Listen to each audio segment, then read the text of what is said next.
Things are always uncertain in the short term.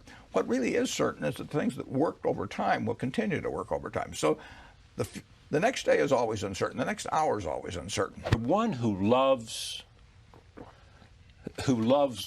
understanding what's going on and where it's going. You've said to me before, you know, you might sacrifice the last year of your life if somebody would come along and say, Warren, I can tell you what the next 40 years are going to look like. All the questions you have, I can answer. Or just let me watch. Just let me watch the next 40 years. Yeah, the last year, you know, you don't get to be here, but the next 40 years you get to watch. Kind of like Chauncey Gardner, you like to watch.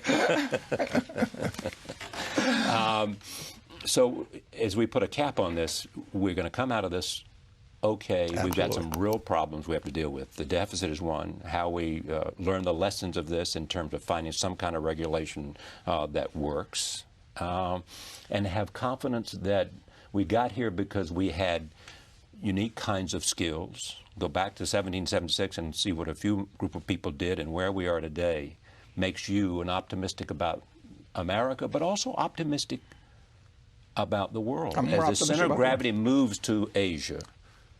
It's wonderful that the lessons we learned over the last couple hundred years, you know, are being absorbed in many parts of the world. I mean, people have seen success and they've had the sense to copy some of that and get into their own system those ingredients that have done it for us. But we haven't lost the ingredients. In fact, that they're able to use the ingredients does not take it away from us. And you know, every year of my life, I could sit down at the start of the year and write on a pad a dozen things that were looming over the economy. When people say, I'm not buying stocks now because times are uncertain, I say to them, well, on September 10th, 2001 were times certain. Yeah, you thought they were certain, but you found out the next day they weren't. You know, on October 18th, 1987, before the day before the Dow took that 22%, things are always uncertain in the short term. What really is certain is that things that worked over time will continue to work over time. So the next day is always uncertain. The next hour is always uncertain. The longer term is pretty darn certain. Warren, thank you. Thank you. It's always great to see you.